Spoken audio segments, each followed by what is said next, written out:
Rennes, j'écoute les voix du service public. C'est le podcast des archives de Rennes dans lequel nous vous proposons de découvrir des témoignages de celles et ceux qui font la ville. Le premier week-end, il y avait un monde fou, complètement dingue. Premier week-end gratuit, quoi. Il y avait des gens, ils faisaient la queue. Et c'était drôle parce que les gens qui prenaient le métro, ils arrivaient à Poterie et puis ils voulaient rester dans le métro pour faire demi-tour dans la zone technique et puis repartir dans l'autre sens. Ils voyaient bien la queue pour remonter de l'autre côté. Et donc, nous, on bloquait les portes, on obligeait les gens à sortir. Il y avait quelqu'un à chaque porte pour obliger les gens à sortir. Moi, j'ai fait ça un moment pendant 2 heures. Et donc, il y avait une appétence pour ce truc qui était colossale. Et effectivement, quand on a fait les premiers comptages au mois d'octobre, on était déjà à 90 000. Quoi. Et là, on s'est dit, peut-être qu'on rachète des rames.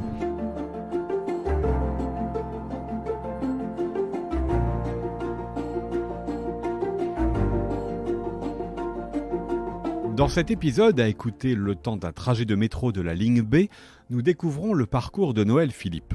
Ancien directeur général des services urbains à Rennes Métropole, en charge des déchets et des transports, il est à la retraite depuis le mois de décembre 2020. Ses missions en font un témoin privilégié du dossier du métro pour le compte de la collectivité qui était alors la plus petite ville du monde à choisir ce mode de transport. Arrivé à Rennes le 1er décembre 1982, Noël Philippe y est venu faire de l'assistance à la maîtrise d'ouvrage et de la conduite d'opération pour l'État et les collectivités locales avant les lois de décentralisation. Après s'être occupé de maisons de retraite, d'un échangeur sur la Rocade et de plusieurs nouveaux bâtiments comme celui des Langues à l'université Rennes 2, il a rejoint le district de Rennes, l'ancêtre de la métropole, en 1996 pour travailler sur les transports et les déchets. 95, je suis en subdivision territoriale et je suis en train d'essayer d'attendre d'être promu ingénieur divisionnaire à l'État. Et puis, en étant promu ingénieur divisionnaire, je me dis, il va falloir que je parte du département, que je ne sais pas où, région parisienne ou autre. Et puis, avec toutes les questions qu'il y a derrière, ma famille, est-ce que je pars tout seul ? Enfin bon, bref. Donc en 95, j'ai reçu un coup de fil du directeur général du district qui m'a demandé si j'étais intéressé par un poste d'un certain type, donc je suis allé le voir. Donc il m'a présenté le poste de directeur technique au district de Rennes pour être responsable de tout ce qui était transport de déchets, et dont le suivi de l'opération de construction du métro et donc toute l'évolution des transports qui allait avec, quoi. Donc je lui ai dit que j'étais d'accord, et puis après j'étais à l'État, et parce qu'on a convenu à l'époque, c'est qu'il fallait absolument que j'ai mon grade au-dessus pour arriver. Et ils ont été sympas, au district, ils ont attendu que j'ai mon grade, quoi. Et en fait, tout ça vient aussi des élections de 95, quoi. Edmond Hervé, qui était président du district, et puis un certain nombre d'autres élus voulaient absolument que la fonction de président de la SEMCAR. La SEMCAR, pour Société d'économie mixte des transports collectifs de l'agglomération rennaise, a reçu la mission par la collectivité de construire et de préparer l'exploitation de la future ligne de métro, la maîtrise d'ouvrage. La fonction de présidence de la SEMCAR, la fonction de président de la commission transport, donc vice-président au transport, soit portée par 2 personnes différentes. Donc ils cherchaient quelqu'un pour aider les élus à mettre un peu d'ordre là-dedans, parce que c'est eux qui avaient décidé de mettre de l'ordre. C'est ainsi que Noël Philippe a eu à s'occuper du dossier de la première ligne de métro, un dossier en cours. Sur la ligne A, le projet est arrêté, complètement arrêté. Il faut construire, suivre la construction et permettre l'organisation de toute la prise de décision. Prise de décision qui était quand même grandement facilitée par le fait que les élus se sont énormément investis, puisque pour la première ligne, on avait quasiment un comité de pilotage métro avec les élus très très régulier, et à certaines périodes, même toutes les semaines. Là, j'étais dans le grand bain, là, dans la collectivité qui avait la mission, donc il fallait que je l'assure, quoi. Puis avec un poste quand même à haut niveau, j'avais quand même sous ma responsabilité plus de la moitié du budget du district, quoi. Puis quand je suis arrivé, on a posé sur ma table un marché avec la société Matra qui valait 1 milliard de francs, quoi. J'ai dit, putain, qu'est-ce que j'en fais, quoi. J'ai eu un moment là, un peu de solitude. Donc c'est la première fois dans ma carrière que j'étais confronté à un chiffre comme ça, quoi.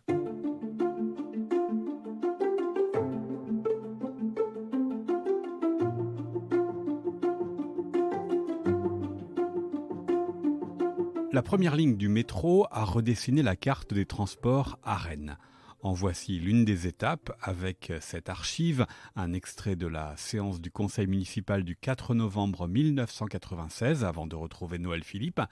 Il va être question du VAL, acronyme signifiant véhicule automatique léger, le type de métro choisi pour Rennes. Au nom de la commission Aménagement et Développement, Madame Poirier présente le rapport suivant. Mes chers collègues, le développement et l'amélioration d'un réseau de transport en commun performant est l'un des objectifs principaux de la ville de Rennes et du district de l'agglomération rennaise. Ce réseau comprendra le VAL et le réseau de bus restructuré. Le plan de déplacement urbain adopté par le district en concertation avec l'ensemble des communes a retenu la réalisation de 3 axes lourds pour le réseau d'autobus Est-Ouest, Nord-Sud-Est et Nord-Sud-Ouest. Ces axes lourds seront des sites protégés sur lesquels les performances des transports collectifs seront très bonnes. Ils joueront un rôle complémentaire au VAL avec lequel ils seront en correspondance, en particulier à la station République. Parmi ces 3 axes lourds, l'axe Est-Ouest est particulièrement important. Son tracé ira de l'extrémité ouest du mail François Mitterrand, confluence de l'Isle et de la Vilaine, jusqu'au cœur du domaine universitaire de Beaulieu et de la commune de Cesson. Il traversera la ville dans ses espaces les plus centraux que sont les quais. Les objectifs de cette importante opération d'aménagement urbain sont de plusieurs natures. Il constituera le tronc commun le plus important par le nombre de lignes concernées, directement 3 lignes urbaines et 5 lignes suburbaines, par correspondance 6 lignes urbaines et 3 lignes suburbaines. Il permettra l'amélioration de l'accessibilité au centre pour 45 000 habitants de 11 communes hors Rennes. Il assurera une desserte directe de 20 000 habitants et de 23 000 emplois localisés à Rennes et sur le campus de Beaulieu.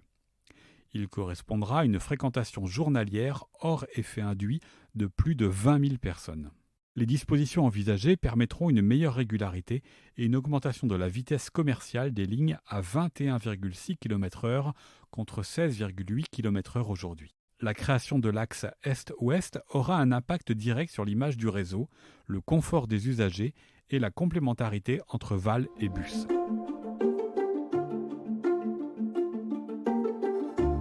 Mieux faire dialoguer bus et métro dans un réseau de transport revisité, c'est aussi ce à quoi a contribué Noël Philippe, tout en négociant avec les différentes parties prenantes du projet. Avec l'enquête d'utilité publique, il y avait un réseau qui était associé. Donc ce réseau avait fait l'objet d'une analyse, et cette analyse avait montré qu'il y avait beaucoup trop de gens qui étaient pénalisés. Laisser trop de gens à côté, et notamment, et même dégrader leurs conditions de transport, ce qui n'était absolument pas acceptable. Donc à ce moment-là, moi j'ai proposé aux élus et proposé aux exploitants de dire on remet tout sur la table, quoi. On reprend un plan et sur le plan, il n'y a que la ligne de métro parce que ça on ne peut pas y toucher. Et puis qu'est-ce qu'on fait autour? Et puis on a tout reconstruit. Et après les fondamentaux reviennent, un certain nombre de choses reviennent et on a construit le réseau tel qu'il a été bâti. Et puis à ce moment-là, on s'est aussi dit que comme le métro existe, les quartiers où il n'y a pas le métro, il faut peut-être quand même qu'on élargisse le temps des bus. Après, on a tout le jeu des discussions. Là. On proposait quelque chose, ils ne voulaient pas la même chose. Donc après, il faut discuter. Faut discuter. Je me rappelle la commune de Passé qui voulait absolument qu'on continue à passer par la rue de Saint-Brieuc, les chèques postaux pour arriver au centre-ville, parce qu'il y avait quelques personnes à passer qui habitaient aux chèques postaux. Et nous, on défendait de passer par Rennes 2, pour ce qui a été mis en place, pour faire la connexion au métro, parce qu'on disait, avec ça, vous desservez Rennes 2 direct de la commune, vous desservez l'hôpital, tout le nord du centre-ville, les lycées privés du centre-ville, on a une liaison beaucoup plus rapide avec Beaulieu, ils n'ont jamais accepté, mais on l'a fait quand même. Et puis aujourd'hui, je pense qu'il n'y a plus personne n'en parle de l'ancien. Mais on l'a fait quand même parce que Daniel Lelavaux, qui était l'élu politique, il a su s'expliquer. Au bout d'un moment, la relation qu'on a avec les communes, on peut avoir des relations techniques, etc. Mais ça finit par une relation entre élus, forcément. Quand on joue de ce genre de choses, le rôle du politique, il est primordial.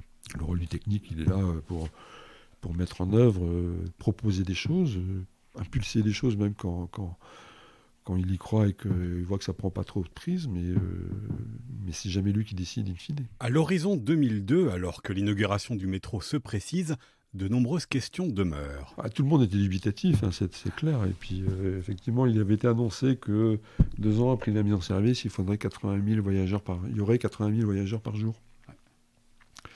Et même, il y a eu des études, la fameuse étude où il y avait les pénalisés, là, qu'on avait fait en interne pour voir un peu l'impact réel du réseau tel qu'il avait été dessiné, était en dessous de 80 000.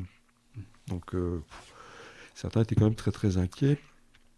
Et donc, de toute façon, la machine était partie. Donc c'est pour ça qu'il fallait absolument faire le réseau bus associé le plus performant possible pour que ce soit complémentaire. Donc c'était quand même ce réseau, c'était un gros enjeu. Et puis après, il fallait se lancer, quoi. Donc, et puis effectivement, on a fini les travaux, on a fait la communication. Et puis on a ouvert le métro gratuitement la première semaine. Et à la fin de la semaine, on s'est dit, c'est gagné, c'est bon. Parce que les gens commençaient à râler. Parce que cette première semaine, on l'avait ouvert je crois que c'était de 7h le matin à 18h. Et à 18h, on fermait parce qu'on avait des travaux à finir. Des reprises de peinture, des reprises de carrelage, enfin des détails, quoi. Mais il fallait ce temps-là, parce qu'une fois que c'était mis en service, on ne l'aurait plus après, quoi. Et donc, on s'est vu que des gens à 18h, mais c'est pas possible, c'est nul, votre métro qui ferme à 18h. Et puis moi, j'ai ma voiture à la poterie, je suis à République, comment je fais? Je dis, je suis désolé, mais cette semaine a toujours été annoncée à 18h, donc je suis désolé, on ne peut pas rouvrir. Donc on était obligé d'être physiquement à l'entrée des stations tous les soirs à 18h, toutes les stations, quoi. Alors on s'est dit quand même, il y a quand même du monde, puis le fonctionnement des parcs relais qu'il y a avec. Parce qu'il y avait aussi quand même en cours de route le fait que les parcs relais, quand je suis arrivé en 96, il y avait 600 places de parcs relais. Et après, on en a livré 2000 quand même, quoi. Donc en 97, en allant à Toulouse avec les élus, on a complètement chamboulé le programme et on a repris tout le programme des parcs relais à zéro. On a agrandi les 3 qui étaient prévus et on a rajouté un. Donc ça a mis quand même beaucoup d'argent sur la table. Et puis après, l'opération s'est déroulée. Le premier week-end, il y avait un monde fou, complètement dingue. Premier week-end gratuit, quoi. Il y avait des gens, ils faisaient la queue. Et c'était drôle parce que les gens qui prenaient le métro, ils arrivaient à Poterie et puis ils voulaient rester dans le métro pour faire demi-tour dans la zone technique et puis repartir dans l'autre sens. Et nous, on voulait absolument pas que les gens prennent l'habitude d'aller dans la zone technique. Donc les gens voulaient pas. Ils voulaient repartir parce qu'ils voyaient bien la queue pour remonter de l'autre côté. Et nous, on obligeait, on bloquait les portes, on obligeait les gens à sortir. Il y avait quelqu'un à chaque porte pour obliger les gens à sortir. Moi, j'ai fait ça à un moment pendant 2 heures. Et donc, il y avait une appétence pour ce truc qui était colossal. Et effectivement, quand on a fait les premiers comptages au mois d'octobre, on était déjà à 90 000, quoi. Et là, on s'est dit, peut-être qu'on rachète des rames.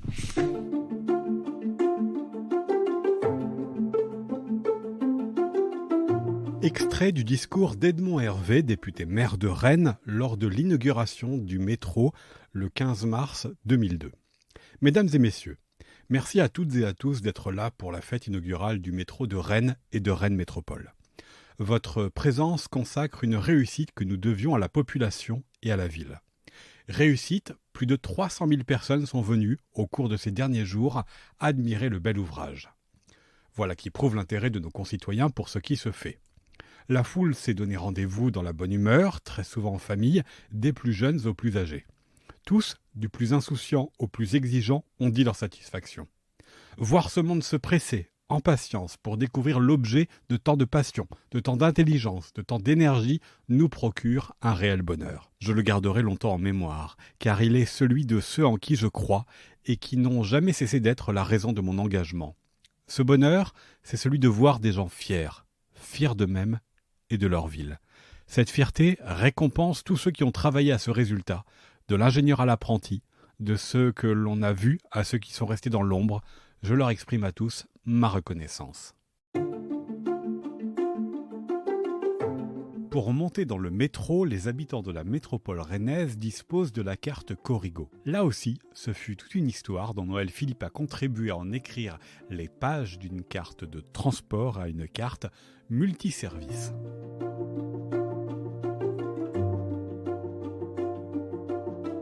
La question qui était posée, est-ce qu'on peut livrer une ligne de métro avec tous les enjeux qu'il y avait sur la fréquentation sans avoir un système de comptage fiable? Moderniser la billettique, de passer au magnétique ou à la carte à puce, c'était quelque chose qui était inscrit dans le temps, mais sur lequel aucune décision n'a été prise. L'urgence par rapport au métro était d'estimer si on pouvait, s'il fallait absolument le faire pour l'arrivée du métro, et donc avoir un système de comptage dès le premier jour, ou bien s'il fallait s'affranchir de cette contrainte-là pour garder ouvert tout le champ technique et décisionnel. Donc c'est la deuxième option qui a été prise.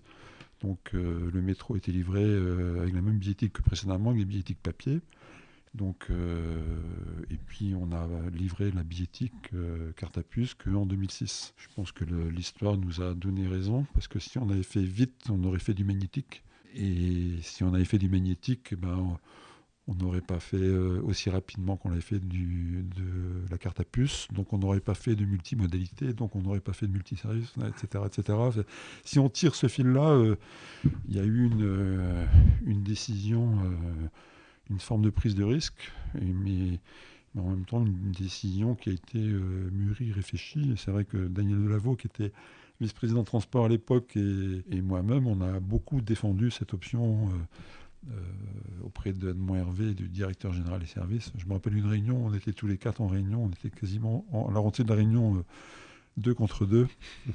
Et puis finalement, on a réussi avec Daniel Delaveau à emporter l'avis de M. Hervé, et je le remercie parce que ça a été quand même un grand saut, là, quand même. À partir du moment où on mettait un système de carte à puce en place, on changeait la façon des usagers d'aborder la montée dans le bus, d'aborder la montée dans le métro, d'aborder globalement l'usage des transports collectifs. C'est-à-dire quelqu'un qui avait un ticket unité, il validait sa première montée, puis après il faisait les correspondances sans rien faire, s'il en avait besoin. Quelqu'un qui était abonné, il faisait au premier jour de sa période d'abonnement. Et s'il était abonné mensuel, pendant un mois, il montait dans le bus, les mains dans les poches, par la porte avant, par la porte du milieu, par la porte arrière. Puis dans le métro, pareil, on rentrait comme ça. À partir du moment où on rentrait dans un système de billettique avec validation systématique, cette validation systématique avait comme objet de nous permettre d'affiner la connaissance qu'on avait du réseau. C'est-à-dire qu'avant la billettique, un abonné, il validait le premier jour du mois, et après, pendant tout le mois, il ne faisait rien. C'est-à-dire qu'il faisait le même geste que les fraudeurs. On va quand même demander un changement de comportement, demander une forme d'effort, une forme de modification. Donc il faut qu'on puisse mettre des choses en face. Donc au début, on a pensé, donc on a dit, il faut qu'on apporte des services aux usagers. On a mis ça comme ça, écrit sans aller plus loin. Donc les premiers services qu'on a pensés, effectivement, c'était des services liés à la tarification. On a pu faire des tarifications annuelles, des tarifications à la semaine, des tarifications très différenciées en fonction des âges, etc. Donc on a ouvert le champ de la tarification. Et puis après, très vite, on s'est rendu compte que le fait que les gens aient cette carte à puce dans la poche, ça permettait peut-être de faire autre chose. Les 3 premières actions qu'on a fait derrière, c'était de se rapprocher des gens qui faisaient de l'autopartage. C'était pas la métropole qui avait en charge de l'autopartage, c'était une association. Et donc, ils ont utilisé la carte Corrigo pour déverrouiller les voitures à travers du pare-brise. L'autre sujet qu'on a lancé très vite, puisqu'on l'a imposé en 2008-2009 aux entreprises, c'était le vélo libre-service. On a dit on veut que le vélo libre-service soit accessible par la carte Corrigo. Et puis, c'est à ce moment-là aussi qu'avec la ville de Rennes, on s'est rapproché de l'usage dans les piscines. C'était tellement évident pour moi que de mettre dans cette carte Corrigo, dont pratiquement la moitié de la population en avait une dans la poche, de mettre des tas de choses dedans pour que les gens n'aient pas à côté de leur carte transport une carte de la bibliothèque, une carte de la piscine, une carte de restaurant universitaire pour les étudiants, une carte de cantine pour les collèges, les collégiens lycéens, etc. Et puis plus éventuellement des cartes privées ou des cartes d'abonnement, ceci, cela, enfin bon. Et que les services publics puissent se regrouper autour d'une seule carte, pour moi c'était un tel avantage, une telle évidence que je suis devenu militant de la cause, si je veux dire. On travaille avec la région et le département, parce que Corrigo était un nom qui appartenait collectivement à la région, au département et à Rennes Métropole. Comme on a travaillé ensemble, on a aussi pris tous un peu plus ou moins notre bâton de pèlerin. Et moi, j'ai essayé de voir tous mes collègues qui avaient des postes équivalents au mien, qui géraient des services urbains, des services de transport dans les autres collectivités. Je les ai convaincus, je leur ai expliqué de dire il faut que si vous faites une billettique, il faut que vous preniez la carte Corrigo, parce que les gens de Brest ou de Quimper ou de Lorient, quand vous viendrez à Rennes, vous aurez la même carte, vous n'aurez pas besoin de changer de carte, etc. Et puis prendre le train entre les deux, ça sera aussi avec la même carte. Et donc aujourd'hui, tous les réseaux de Bretagne qui ont une billettique, ils utilisent la carte Corrigo. Et ça, on est la seule région en France à être comme ça. C'est évident, et même probablement la seule en Europe. On a lancé une procédure avec un bureau d'études. Bon, c'était les services comme Rennes Métropole et Région notamment qui s'en étaient chargés, puisque ça sortait vraiment de mon domaine. Et quand je disais qu'on travaillait en transversal, c'est-à-dire que quand il y avait un truc qui était plutôt pour quelqu'un, il valait mieux laisser ceux qui savaient faire. Donc j'ai laissé les services com s'occuper de ça. Et puis un jour, on m'a dit qu'il y avait eu une réunion sur le nom, etc., qu'ils avaient que la réunion avait été très très courte parce que le nom Corrigo s'était imposé à tout le monde. Et effectivement, j'ai dit je n'ai même pas demandé qu'est-ce qu'il y avait comme autre proposition, parce que c'était tellement évident que ce nom, il représentait la région, il représentait les transports en même temps. Donc c'était le bureau d'études qui a trouvé ça, c'est un bureau d'études nantais. Ils sont même pas de la région. Ils ont vraiment fait très fort, quoi. Et après, on a eu la deuxième étape du visuel. Bon, là, l'étape du visuel, c'était un peu différent, mais c'est vrai que je me rappelle avoir pris les propositions, les avoir mis dans mon porte-monnaie, là où vous savez, les petits porte-monnaies où on range les cartes les unes au-dessus des autres, quoi. Et quand on mettait le Corrigo orange dedans, au milieu de tous les autres, il sortait complètement, donc ça a été retenu à ce moment-là. Et puis honnêtement, là on est presque 20 ans après maintenant, le visuel n'a pas vieilli du tout, quoi. Donc il reste d'une très grande modernité. Donc merci à ce bureau d'études. On avait un système qui était quand même relativement simple, quoi. On met dans la carte Corrigo des identifiants. Ces identifiants, ils se substituent à vos anciens identifiants dans les anciens logiciels. Et puis c'est tout, quoi. Et on a bâti Corrigo comme ça. Et donc ce qui fait que Saint-Malo est arrivé dans Corrigo 10 ans après nous, ou peut-être un peu moins. Brest est arrivé 6 ans après. Aujourd'hui, Rennes est très avancé sur le multiservice, pas les autres, mais toutes les cartes qui sont diffusées aujourd'hui sur toute la Bretagne, partout, sont multiservices. Dès 2011-2012, on l'a pensé comme ça. Je me rappelle un jour, j'avais dit à Daniel Lavaux, si on continue sur la carte Corrigo comme ça, on va s'attaquer au GAFA quand même. Vous pouvez retrouver Noël Philippe dans le second épisode consacré à la deuxième ligne de métro.